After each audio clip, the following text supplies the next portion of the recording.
Assalamualaikum warahmatullahi wabarakatuh. Bismillahirrahmanirrahim. Alhamdulillahirrabbilalamin. Wassalatu wassalamu ala sayyidina Muhammadin wa ala alihi wa sahbihi ajma'in. Anak-anakku yang saya banggakan, berjumpa lagi dengan Pak Amin ya pada mata pelajaran BTQ, baca tulis Al-Quran. Oke, sebelum kita mulai pelajaran, marilah terdahulu kita membaca Al-Fatihah. Semoga nanti ilmu yang kalian pelajari bisa dipahami dan bisa bermanfaat ya. Al-Fatihah. A'udzubillahi minasyaitonirrajim. Bismillahirrahmanirrahim.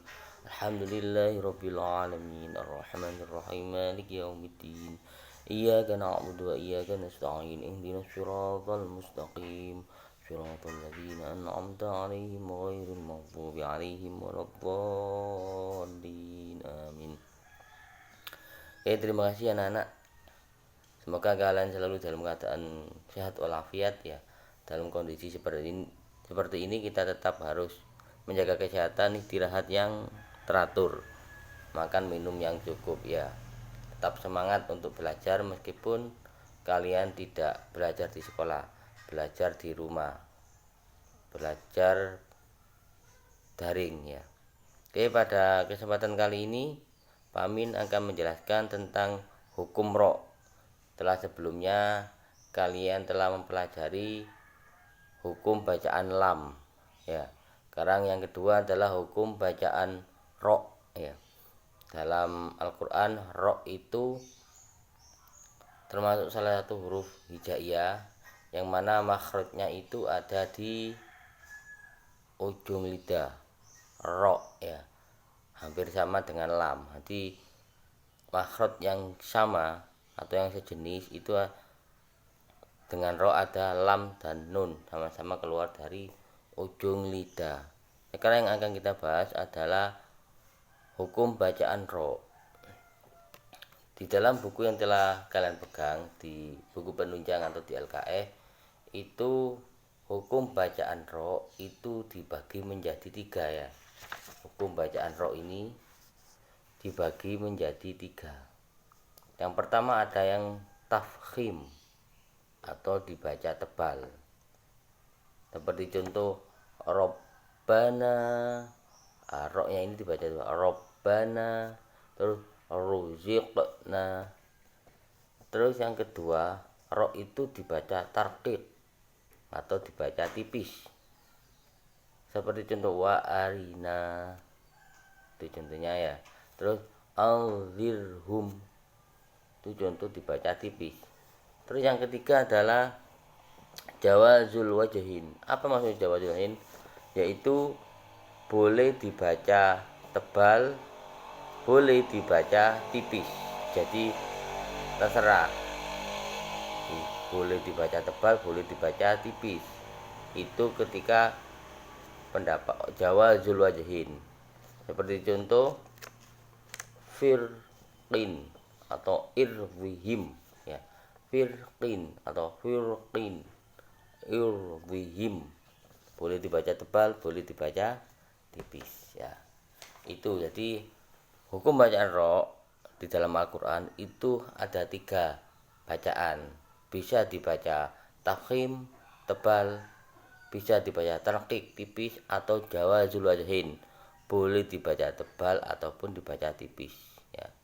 Sekarang adalah kapan bacaan ro itu dibaca tebal, kapan bacaan ro itu dibaca tipis, atau kapan bacaan ro itu boleh dibaca antara tebal ataupun tipis, boleh dibaca tafkhim ataupun tarqiq. Itu ada 3. Yang pertama yang akan saya jelaskan adalah tafkhim. Ro dibaca tafkhim atau dibaca tebal.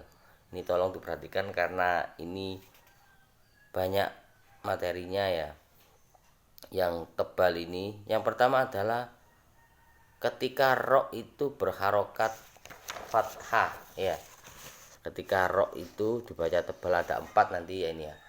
Jadi pertama ketika ro dibaca, ketika ro itu berharokat fathah atau ro itu berharokat fathaten atau fathah tanwin ron, atau juga ketika ro itu berharokat doma, dan juga ro itu berharokat domaten atau doma tanwin. Seperti contoh robbana, robbana. Nah, ro-nya ini fathah dibaca tafkhim atau dibaca robbana, roh. Nah, robbana. Terus ghafuron, ghafuron, bukan ghafuron tapi ghafuron, ghafuron. Terus yang doma contohnya ruziqna, ruziqna. Terus yang domaten khairul laka, khairul laka. Nah, itu dibaca tebal. Jadi ketika ada ro di fathah atau fathaten, doma atau domaten itu. Terus yang kedua adalah kapan dibaca tebal ro-nya itu, yaitu ketika ro mati dan sebelum ro itu ada harokat fathah atau doma. Saya ulangi, yaitu ro mati dan sebelumnya ada harokat fathah atau doma. Contohnya adalah wa arsala, wa arsala. Ada ro mati di sini ya, ada ro mati. Sebelum ro ada harokat fathah. Sebelum ro ada harokat fathah. Ini ada hamzah di fathah. Ya. Maka dibaca tebal ro-nya itu, ro matinya. Bacanya bagaimana? Wa arsala, duduk bukan wa arsala, tapi wa arsala, wa arsala. Nah, dibaca tebal. Contoh lagi wa ansurna. Lah ini ada ro mati, sebelum ro itu ada harokat doma, maka dibaca tebal ya. Wa ansurna, bukan wa ansurna. Nah, itu keliru ya. Nanti baca tebal. Wa ansurna, dibaca tebal. Ketika ada ro mati, sebelum ro itu ada harokat dhammah atau fathah. Terus yang ketiga adalah dibaca tebal ketika ada ro mati dan sebelumnya berupa hamzah wasol. Ya, apa hamzah wasol itu? Hamzah wasol itu adalah hamzah yang ketika di awal kalimat itu dibaca, tapi ketika ada di tengah-tengah hamzah itu tidak dibaca, namun ada tulisannya saja tapi tidak dibaca hamzahnya, tidak berharokat. Itu seperti contoh warhamna. Nah, setelah huruf waw ini ada hamzah wasol ini yang saya gareti ini ya. Warhamna. Jadi ini hamzah wasol. Jadi sebelum sebelum ro itu ada hamzah wasol, maka dibaca tebal. Ya, wa arsalna. Ya ini warhamna, ini dibaca tebal karena ada hamzah wasol. Terus yang kedua irka'ula, ini karena ada di awal hamzahnya, maka hamzahnya ini dibaca berharokat. Kalau yang pertama warhamna ini hamzahnya ada di tengah, maka tidak terbaca. Bukan wa irhamna tapi tidak terbaca hamzahnya. Warhamna itu. Terus yang kedua ini karena ada di awal hamzah maka terbaca berharokat. Irhamna, irhamna, bukan irhamna tapi tebal. Irhamna karena ro sukun dan sebelumnya ro sukun itu ada huruf hamzah wasol, maka dibaca tafkhim atau dibaca tebal. Terus yang keempat, kapan dibaca tafkhim itu atau dibaca tebal, yaitu ketika ro sukun yang terletak setelah kasro. Ada ro sukun yang terletak setelah kasro atau sebelum ro sukun itu ada kasro, dan sesudah ro sukun itu ada huruf isti'la. Ya, apa huruf isti'la? Huruf isti'la itu adalah huruf yang tinggi atau yang berat bacaannya atau makharijul hurufnya. Itu ada hurufnya ada 7, yaitu ha, shad, dhad, ghin, dha, qaf, ta, atau disingkat qussadha, dzikit, itu singkatannya. Nah, ketika ada ro sukun, sebelum ro sukun itu ada harokat kasro, dan sesudah ro sukun itu ada huruf isti'la, maka dibaca tebal ya. Contohnya firqatun, firqatun, ini contohnya ya.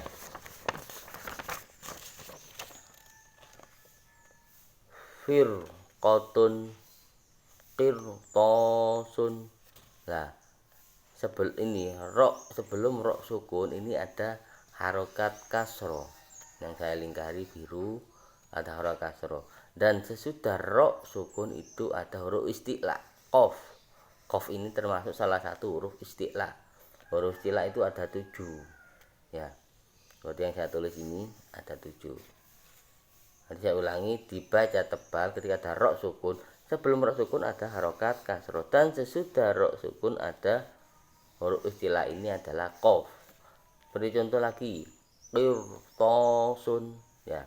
Sebelum ro sukun itu ada harokat kasro, dan sesudah ro sukun ada huruf istilah. Di sini apa huruf istilahnya? Yaitu to ya. Maka harus dibaca tebal. Contoh bacaannya qirtasun, bukan qirtasun tapi qirtasun, tebal. Qirtasun itu dibaca tafkhim. Jadi dibaca tafkhim itu ada 4 macam ya cara membacanya.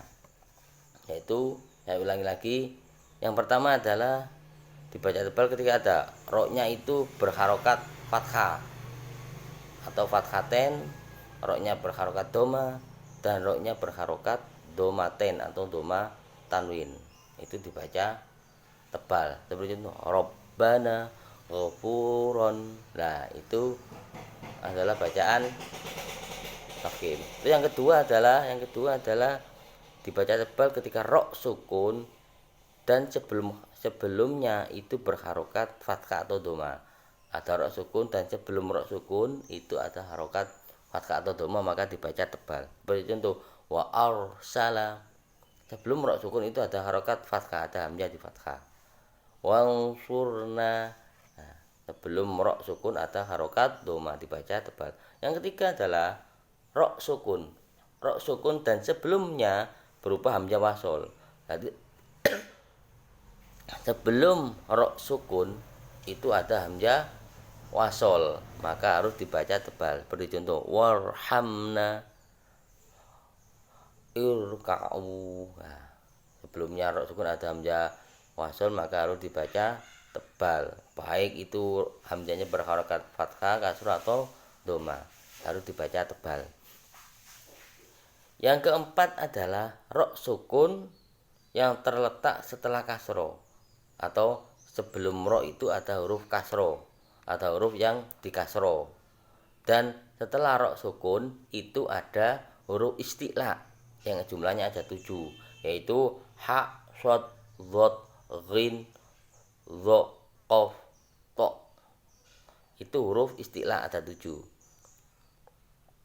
Contohnya firqatun. Jadi sebelum ro sukun itu ada harokat kasro, dan setelah ro sukun ada huruf isti'la. Di sini tentunya firqatun berarti huruf qaf. Contoh yang kedua qirtasun. Lah, sama, sebelum ro sukun itu ada huruf kasro, setelah ro sukun itu ada huruf isti'la. Di sini contohnya adalah to ya, itu dibaca tebal.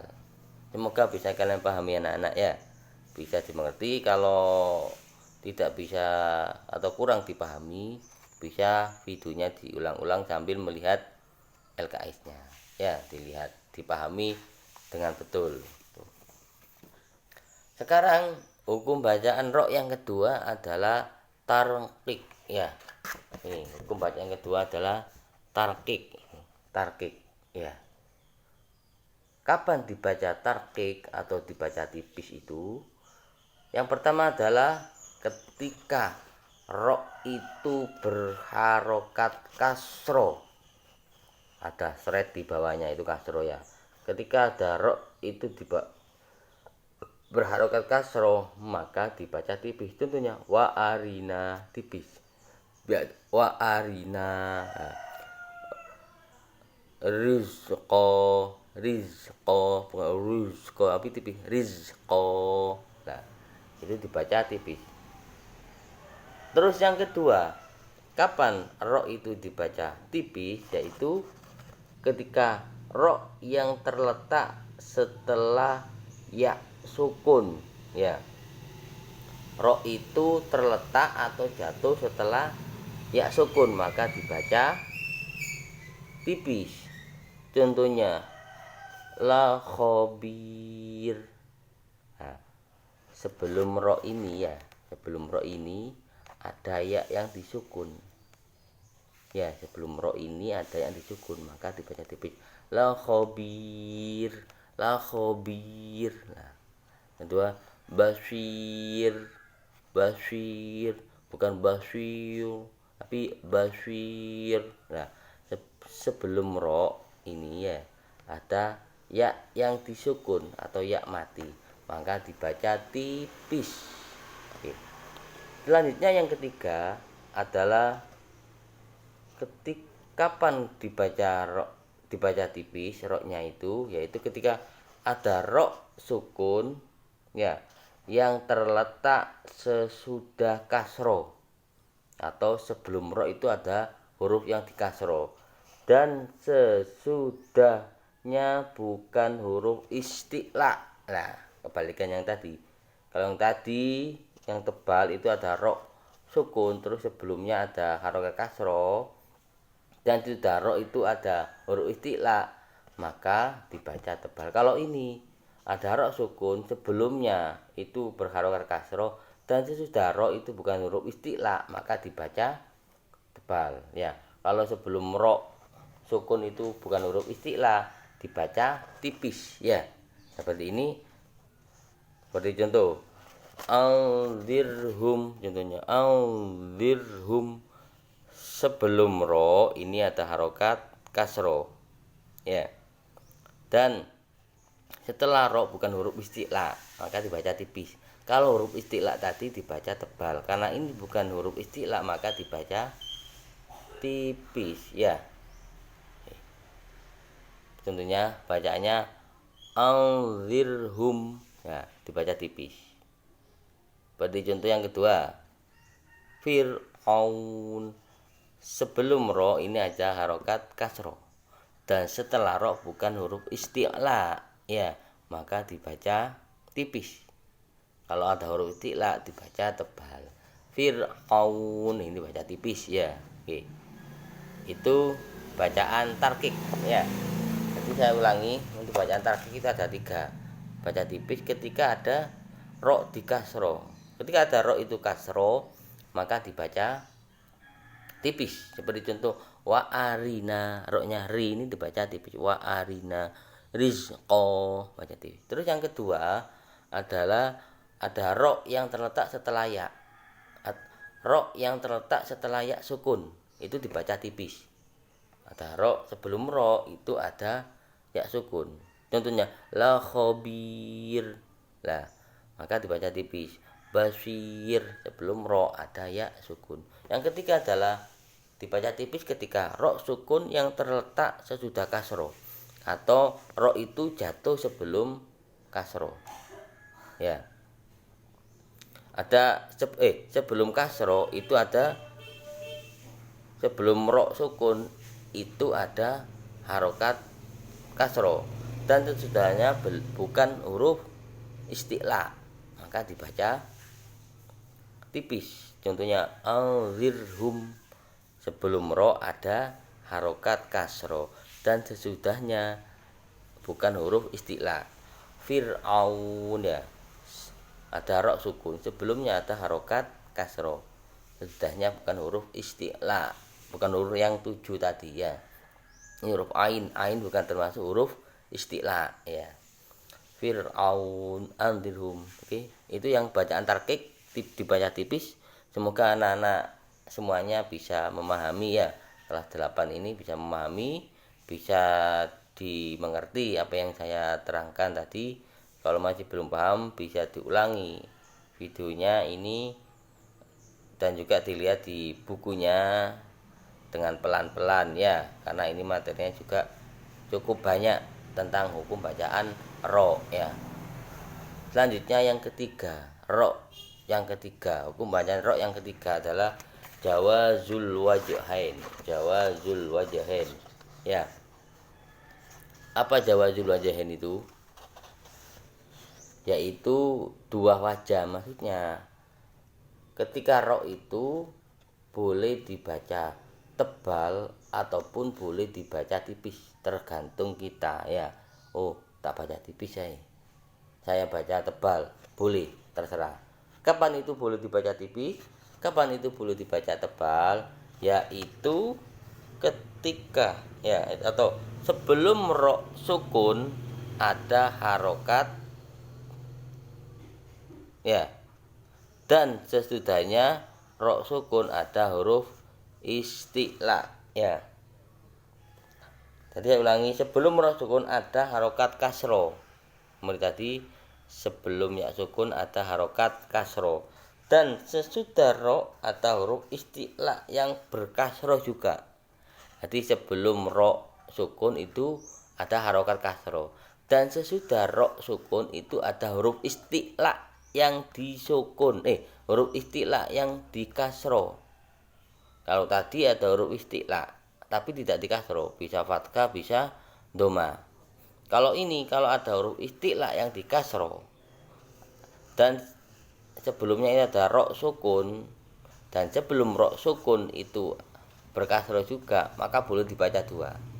Seperti contoh kalimatnya irdihim. Ini saya baca tipis, irdihim.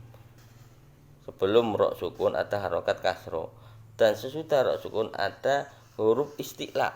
Apa ini? Huruf dot. Huruf dot itu termasuk salah satu huruf isti'la. Lah, huruf dot ini dikasro, maka boleh dibaca tipis, boleh juga dibaca tebal ya. Bacanya irdihim itu dibaca tipis. Kalau baca tebal bagaimana? Irdihim, irdihim kan beda. Kalau tipis irdihim. Nah, itu. Dan yang kedua, bihir sin ya, bihir sin. Nah, boleh dibaca tebal, bihir sin, tipis, bihir sin. Di sini ada ro mati atau ro sukun, sebelumnya itu ada harokat kasro, dan sesudah ro itu ada harokat kasro juga, huruf isti'la yang dikasro, maka boleh dibaca tipis, boleh dibaca tebal. Irdihim saya baca tebal, irdihim saya baca tipis. Bihir sin tipis, bihir sin tebal, tergantung kita. Itu boleh dibaca tebal dan tipis, namanya jawazul wajhain. Jadi dalam Al-Quran ketika ada huruf ro itu mempunyai 3 bacaan. Boleh dibaca tafkhim, boleh dibaca tarkik, boleh dibaca jawazul wajhain, atau boleh dibaca tebal, boleh dibaca, ada yang dibaca tipis. Terus yang ketiga, boleh dibaca kedua-duanya, boleh tebal, boleh tipis ya. Semoga itu bisa kalian pahami apa yang saya sampaikan ya. Itu jangan lupa terus belajar, semangat untuk sekolah ya, meskipun pendidikan atau pembelajaran dilakukan di rumah atau melalui daring, pembelajaran online ya. Sampai berjumpa lagi dengan saya Pak Amin, guru BTQ. Semoga kalian tetap semangat belajar ya. Jangan lupa kalau ada pertanyaan boleh WA saya ataupun boleh tulis di kolom komentar ya. Terima kasih. Sebelum saya akhiri, Marilah kita tutup dengan bacaan Al-Fatihah. Semoga ilmu yang kalian pelajari, yang kita pelajari bersama itu bermanfaat, bisa dipengerti. Al-Fatihah. A'udzu billahi minasyaitonir rajim. Bismillahirrahmanirrahim. Alhamdulillahirabbil alamin. Arrahmanir rahim. Maliki yaumiddin. Iyyaka na'budu wa iyyaka nasta'in. Ihdinas siratal mustaqim. Siratal ladzina an'amta 'alaihim ghairil maghdubi 'alaihim waladdallin. Amin. Sampai berjumpa lagi ya. Terima kasih anak-anakku. Akhirnya assalamualaikum warahmatullahi wabarakatuh.